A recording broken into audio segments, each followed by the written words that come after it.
KMDA contractor welfare অ্যাসোসিয়েশনের প্রতিষ্ঠা দিবসে রক্তদান, ছাতা বিতরণ ও ক্রিয়া সামগ্রী উপহার।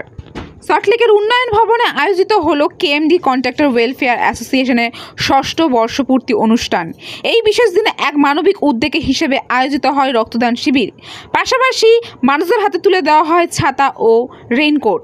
সমাজের প্রতি দায়িত্ববদ্ধতা দেখিয়ে এদিন বিভিন্ন ক্লাব ও সংগঠনগুলিকে ফুটবল উপহার দিয়েছেন অ্যাসোসিয়েশন। খেলাধুলা চর্চাকে উৎসাহ দিতে চেয়েছেন। অনুষ্ঠানে উপস্থিত ছিলেন বিভিন্ন পৌর নিগম, কর্পোরেশন ও কেএমডিএর পদস্থ কর্মকর্তা, কন্ট্রাক্টর ও বিশিষ্টজনেরা। একদিকে সামাজিক দায়িত্ব, অন্যদিকে ক্রিয়া ও সেবামূলক কাজে একসাথে এগিয়ে চলার বার্তা দিল কেএমডি কন্ট্রাক্টর ওয়েলফেয়ার অ্যাসোসিয়েশন।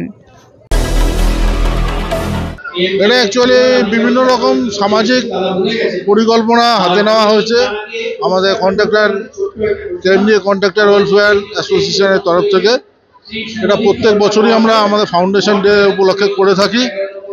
যেমন ব্লাড ডোনেশন, আন্ডার প্রিভিলেজ যারা রয়েছেন তাদের ছাতা দেওয়া এবং দুপুরে লাঞ্চ করানো, এছাড়া হেলথ ক্যাম্প একটা হয়, এবার সেটা অ্যারেঞ্জ হয়নি।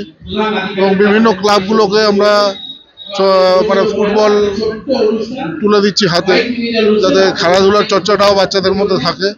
এরকম বিভিন্ন রকম সামাজিক ছোটোখাটো মানে স্কুল ব্যাগ দেওয়া, বিভিন্ন বাচ্চাদের ধরুন রেনকোট দেওয়া। বিধাননগর থেকে ক্যামেরায় পলাশ, আমি রিঙ্কি, নিউজ কলকাতা 24।